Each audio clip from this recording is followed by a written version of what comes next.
লাইফে ups and downs আসবে, that's part and parcel of everybody's life. ভারতের প্রধানমন্ত্রীও election হারে, ক্লাসের লাস্ট বয়ও ফেল করে, সচিন তেন্ডুলকরও 100 করে, সচিন তেন্ডুলকর 10টা ম্যাচে ফেলও করে। সচিন তেন্ডুলকর ভারতের হয়ে 700 ইনিংস খেলেছে, 700 সেঞ্চুরি করেছে 100টা, তার মানে বাকি 600টা ম্যাচে তো সে 100 করেনি। But every time he has turned out for India, he has believed that he will succeed. এর মূল কারণ হচ্ছে যে everybody will fail, but you have to come out of failures. You know, there will be an exam in school, there will be a pre-semester exam in school where your results will not be good.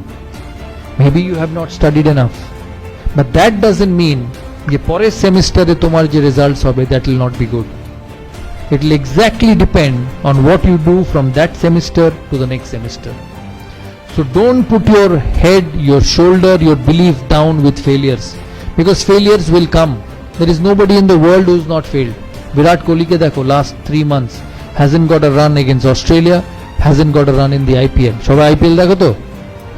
He is one of the best batsmen in the world, but he hasn't scored runs. কিন্তু এর কোনো মানে নেই যে পরের সিরিজেও run করবে না। ও তখনই রান করবে না যখনই ও নিজে বিশ্বাস করে যে ও রান করতে পারবে না। But if he believes that he will succeed and he works towards being successful, he will succeed. আমি অনিল কুম্বলের একটা ঘটনা বলি বিফোর তোমাদের কাছ থেকে প্রশ্ন নেবার আগে। 2003 সালে ভারত অস্ট্রেলিয়া যায়। 2003 সালে ভারত অস্ট্রেলিয়া যায়, সেখানে অস্ট্রেলিয়ায় 2টো স্পিনার নিয়ে যেতে চেয়েছিল ভারতীয় সিলেক্টররা। আমি যখন ক্যাপ্টেন, আমাকে বলা হয় যে হরভজন সিং যাবে আর মুরলী কার্তিক যাবে। আমি ওই সময় জানতাম যে অনিল কুম্বলে যদি ওই ট্যুরে না যায়, অনিল কুম্বলের ক্যারিয়ার হয়তো শেষ হয়ে যাবে। And also I quietly believed that he was probably the best spinner in my team, but the best spinner is having an off time. So there are two ways to deal with it. Either you let him go and let a career get spoiled, or you put an arm around his shoulder and say, hey listen, I back you. আমি মনে করি যে তুমি successful হতে পারো। কারণ একটা মানুষ যখন বড় প্লেয়ার হয়, বা একটা তোমাদের মধ্যে থেকে কেউ যখন 10 বছর বাদে, 15 বছর বাদে, 20 বছর বাদে সাকসেসফুল হবে, সে এতদিন ধরে যখন সাকসেসফুল হয়ে এসছে, তার মানে তার অ্যাবিলিটি আছে, তার মানে তার ভালো জিনিস করার যে কোয়ালিটি সেটা আছে। কিন্তু কোনো মানুষের লাইফের গ্রাফ এক থাকতে পারে না। It cannot be the same. You will go up, you will go down. But that is when a genuine leader comes in. আমি তখন সিলেকশন কমিটি মিটিং চলছে, রাত্রিবেলা সেমিফাইনালের আগে অস্ট্রেলিয়ার টিম হবে। আমাকে সিলেক্টররা বললো যে ওই 2 জন যাবে। আমি মিটিংয়ে ঢোকার আগে জনকে বলি যে অনিল কুম্বলেকে যেতেই হবে অস্ট্রেলিয়া, কারণ ও যদি না যায় his career will come to an end. John agreed. John বললো হ্যাঁ ঠিক আছে, অনিল কুম্বলে যাক। আমরা সিলেকশন মিটিংয়ে ঢুকি, 2 ঘন্টা, 2.5 ঘন্টা, 3 ঘন্টা সিলেকশন মিটিং চলে, কিন্তু অনিল কুম্বলেকে কোনো সিলেক্টর নিতে চায় না। আমি মিটিং শেষ হবার আগে অবধি বলি, যতক্ষণ না অনিল কুম্বলের নাম এই খাতায় লেখা হবে আমি এই মিটিং ছাড়ব না। অনেকক্ষণ তর্কাতর্কির পর সিলেক্টররা বলে, ঠিক আছে তুমি ভারতীয় টিমের captain, you are the captain of the side, I give you what you want. কিন্তু ভারত যদি ভালো পারফরমেন্স না করে, অনিল কুম্বলের আগে তোমার চাকরি যাবে। টিম সিলেক্ট হয়, অনিল কুম্বলে অস্ট্রেলিয়া যায়। অনিল কুম্বলে 5th টেস্ট সিডনিতে, লাস্টে, যেটা স্টিভ ওয়াল লাস্ট টেস্ট, তোমরা সবাই দেখেছো হয়তো, স্টিভ ওয়াল লাস্ট টেস্ট, ভারতকে 7 উইকেট নিতে হবে টেস্ট ম্যাচটা, সিরিজটা জেতার জন্য। আমার সকালে অনিল কুম্বলের সঙ্গে দেখা সিডনি মাঠের ড্রেসিং রুমে। আমি অনিলকে গিয়ে জিজ্ঞেস করি যে Anil, this is one of the biggest days in Indian cricket, কারণ ভারত অস্ট্রেলিয়ায় গিয়ে অস্ট্রেলিয়াকে কোনোদিন হারাতে পারেনি, and we have a chance of beating them.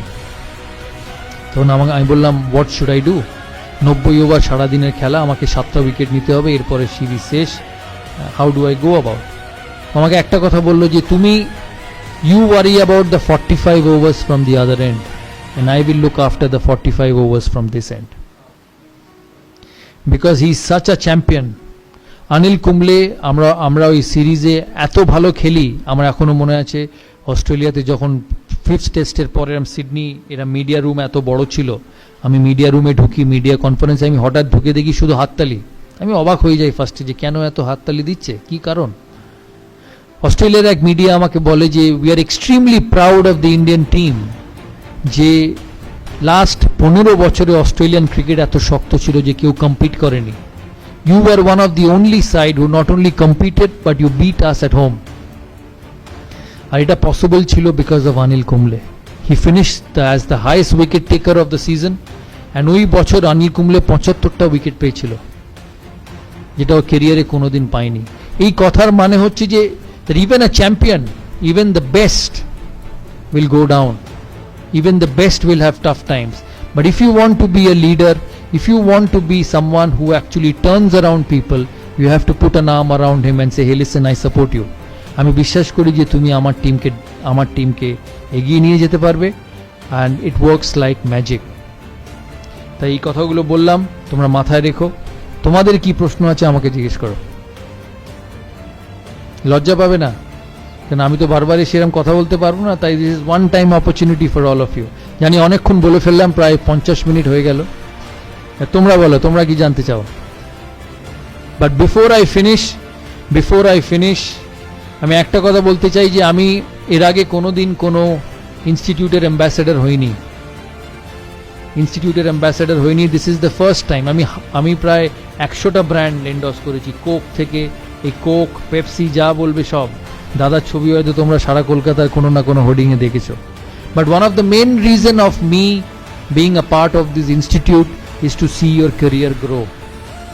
তাই আমার অ্যাসোসিয়েশন এই ইনস্টিটিউটের সাথে সাকসেসফুল তখনই হবে যখন তোমাদের ইনস্টিটিউটের চিফ ট্রাস্টি, তোমাদের প্রিন্সিপাল 1 বছর বাদে, 2 বছর বাদে বা 3 বছর বাদে যখন আমার সঙ্গে ফোনে কথা হবে, তখন যাতে বলতে পারে যে দাদা আপনি আমাদের ইনস্টিটিউটের সাথে ইনভলভ হয়েছিলেন, we have produced some scholars from this institute, and that will only happen because of you.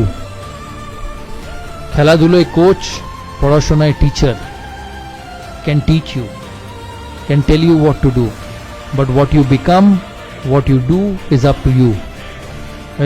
দেখবে বাড়িতে মা যখন রেগে যায় প্রায় বলে যে আমি তো ঘোড়াকে জল অবধি নিয়ে যেতে পারি, আমি তো জল খাওয়াতে পারবো না। So it's the same thing. টিচাররা পড়াবে, কোচ তোমাকে বলবে কি ঠিক করতে হবে, কিন্তু ভালো কি খারাপ, brilliance will only be obtained by you. তাই এখানে তোমরা হচ্ছ দ্য মোস্ট ইম্পর্ট্যান্ট। আমি তোমাদের চিফ ট্রাস্টিকে আমি রিকোয়েস্ট করেছি যে আমি অ্যাটাচড হয়েছি এখানে। All what I want is a great environment for students to study, a great environment for students to showcase their talent and become the best. কিন্তু এই এনভায়রনমেন্টটা ধরে রাখার যেমন ওনাদেরও কর্তব্য, তোমাদেরও কর্তব্য। কারণ মনে রাখবে এই ইনস্টিটিউটটা is for you.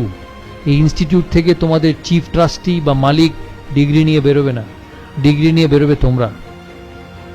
So this institute, this facility is for you to make the most of it and become one of the most successful people one day. Thank you.